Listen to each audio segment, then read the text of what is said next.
I think it's safe to say that most of us started serving in student ministry because of our love for God and our desire to make Him known among teenagers. But whether you're a full-time youth pastor or very part-time volunteer with limited capacity, I know you've realized that you can only do so much on your own. And on top of that, we need to build something that doesn't rely solely on us. So welcome to Student Ministry Connections' 3-part mini-series of podcast episodes focused on student ministry teams. Today, we'll talk about forming and onboarding your team.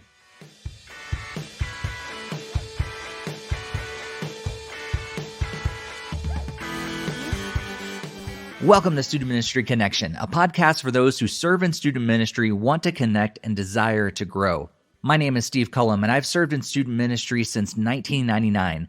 And like most of you, I started serving because I wanted to help the next generation know about Jesus.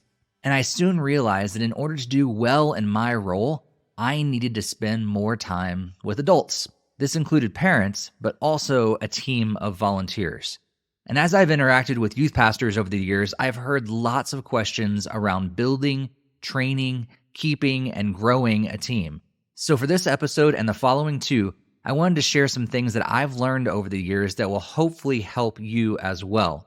And after that, we'll get back into having interviews on most of these episodes. But before we continue today, I want to pause and thank the sponsor of this episode.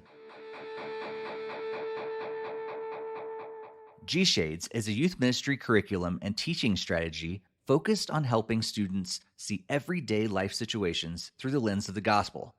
G-Shades has options to fit everyone as well, with 3 plans to choose from. This curriculum gives you the resources that you need to do what you do better. Do you need message outlines, a discussion guide, and a game? That's just $20 a month.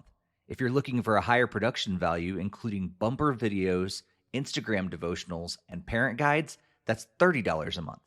And if you want an affordable, engaging video curriculum, G-Shades has you covered for only $40 a month. You will not find a better youth ministry video curriculum at that price point anywhere. Head over to gshades.org, that's GSHADES.org, to download Season 4 of G-Shades curriculum and use the promo code CONNECTION at checkout to receive an extra $20 off your order. G-Shades, seeing life through the lens of the gospel. Thank you, G-Shades, for sponsoring this episode of the podcast. You can find the link to G-Shades in the podcast show notes.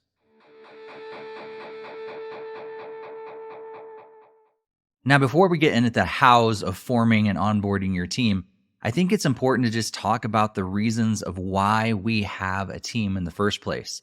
Some of you are at a large church and you have multiple staff on your team, and others of you are volunteers yourself. But we all have a need for a team. No matter what your context is, we all need team around us because we can't all do it alone. We cannot reach all the students in our areas alone. We, of course, need those partnerships with other churches and other ministries in our area. But what God has entrusted you and your church and your ministry to do, you're not going to be able to do it alone.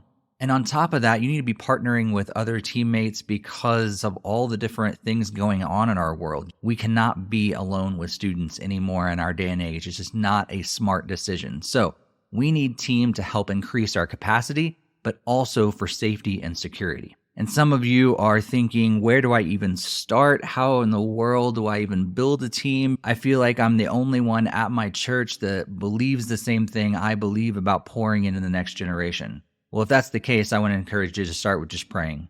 Pray for God to reveal at least 2 or 3 that you can start to pour into and grow this team so you can reach more and more students, but also, like I said, to remain safe and secure in our ministry nowadays. And once you understand the need for a team, I think it's important to start with your vision and who you need to accomplish that vision.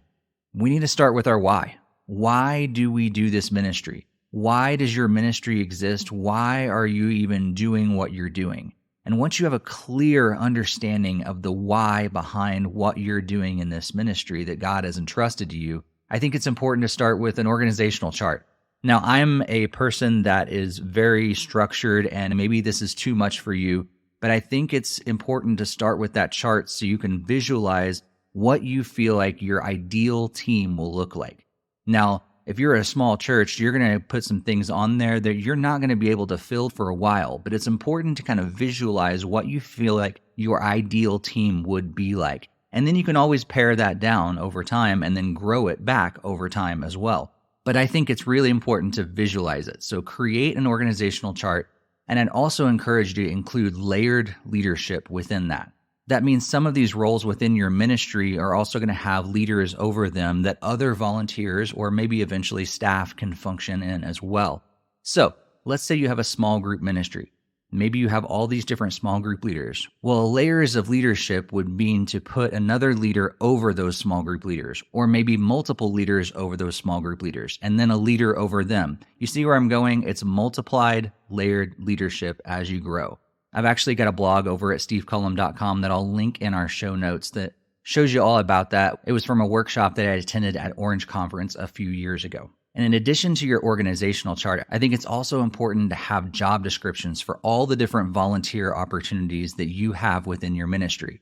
And make sure you're offering a lot of different opportunities. Some people are going to be able to commit to every week and pouring into a small group of students, but maybe others cannot do that. Or maybe some have the capacity to give a lot of time, but they really just don't want to be with teenagers, but they love the idea of serving in student ministry. So make sure you have a lot of different opportunities. So small group leader is a great one. A speaking rotation for your speaking team is also a great one, but also having check-in volunteers or a greeting team, or maybe a team of people who are supplying meals if you do food at your ministry, or maybe a team of administrative people. You have volunteers on there who are pouring into student ministry, but not regularly with the students themselves. So think outside the box. Don't think of just your team of small group leaders or the ones that need to be there week in and week out, spending lots of time, putting lots of effort into this. Think of other roles. And once you have those in your organizational chart, create those job descriptions so that those leaders know exactly what you're expecting of them, and also that you have a clear understanding of what you're expecting of them as well. If you need help with job descriptions, please reach out. I've got some from previous ministries, and I know other organizations also have some. Orange is a great resource to find some of those job descriptions that are already written for you, and then you can tweak for your context. In addition to the organizational chart and job descriptions, I think it's really important for us to create a handbook that we can give our leaders as well. And this can include a lot of different things, but I think it's important to include the job descriptions, the expectations, any guidelines that you have for your team, whether it be safety concerns or this is just how we do things, what to expect, contact information, how you communicate with your team, all those different things in a handbook, whether digital or physical or both, that you can give your team and so that they know exactly what to expect in the ministry and they can always refer back to that handbook.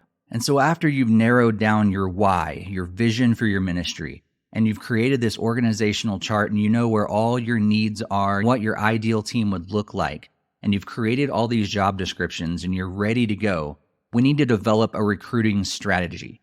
And for this, I want to refer back to episode 69 from June 2021, where I shared 5 different tips on forming a recruiting strategy in order to put together your dream team in student ministry. The first tip was to create awareness of your needs.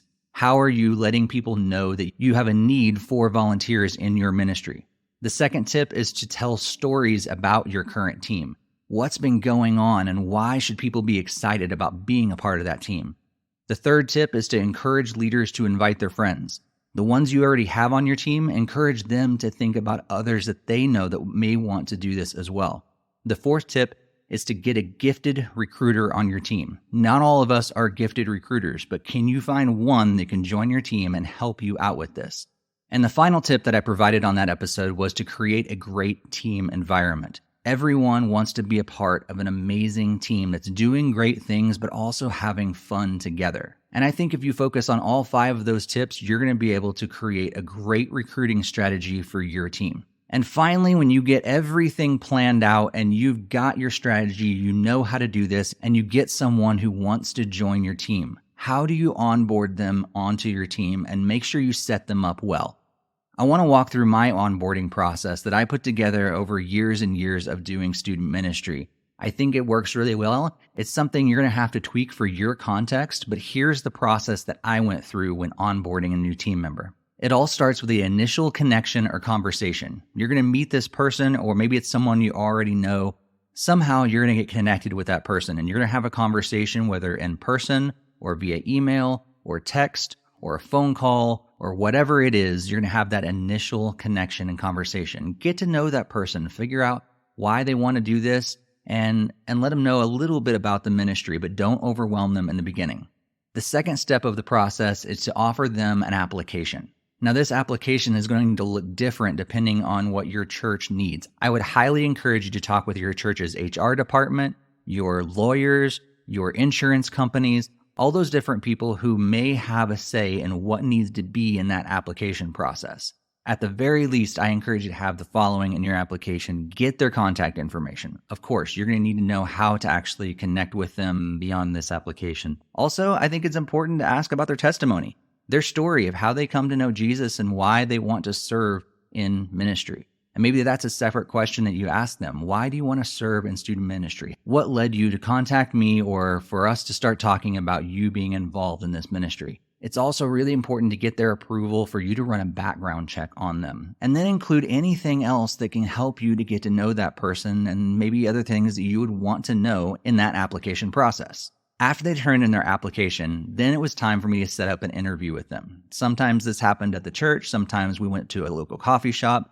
Whatever the case is, we needed to get that face-to-face interview time where I followed up on anything that I had questions about on the application, but also clarified any part of the ministry that they were still confused about or really needed to know more about. It was an opportunity for me to ask them questions and also them to ask me questions. In addition to the application process, we are vetting anybody that may not be a fit for our ministry. And once I got done with that interview process, the next step was to run that background check. Now, I got approval to run the background check earlier in the application process, but I held off on running it until I got their verbal commitment that they wanted to actually do this. Why do I do that? Because background checks are expensive, and I didn't want to waste our church's money by running a background check on someone who really wasn't a good fit for our ministry in the long run anyway. And after that background check cleared, then we allowed them to check it out for a couple weeks in whatever capacity they wanted to serve. If they were a small group leader, we put them with a small group. If they were a check-in leader, we put them with a check-in team. If they wanted to greet at the doors, we put them with a greeting team, and so forth. Let them check it out for a couple weeks, and then the next step was a follow-up interview to say, hey, how has the last couple weeks been going? What do you think about this? Are you still interested in doing this ministry and volunteering in this capacity? If they weren't, that's okay. There's an open door. Let's help you find another way to serve in our church. But if they were, then it was time to connect them with a veteran leader who we can partner them up with, and they can continue to grow along the way. And we're going to talk a lot about equipping your team in the next episode, but at this point, that person is fully on the team and they're ready to step into the ministry. Now, remember that handbook I talked about earlier? Somewhere along the way, during one of your interviews, you need to be going through that entire handbook with this new leader and making sure that they understand the expectations, making sure that they understand what's going to be asked of them on a regular basis in terms of communications and teaching or whatever their role is. Going through that handbook with them helps them to fully understand the commitment that they are signing up for. And this is how I've been forming and recruiting and onboarding student ministry teams for years. But I want to remind you that you need to form your own process as well. Some of these tips that I've offered in this episode are more of a general approach or a philosophy, and others are more specifics. Especially with those things that were more specific, make sure you tweak them to your context. That's always important for us to do because something that works in one context is not always going to work in another context. And if you'd like to learn more about student ministry teams before the next episode comes out, I want to encourage you to listen to episode 61 with Billy McMahon, episode 82 with Jeremy Veal, and episode 104 with Nick Blevins. All of these guys have some great things to say about student ministry teams. And I want to thank you for being here for this episode. If you enjoyed hearing about forming and onboarding student ministry teams, consider sharing this episode with someone else who you think would enjoy it.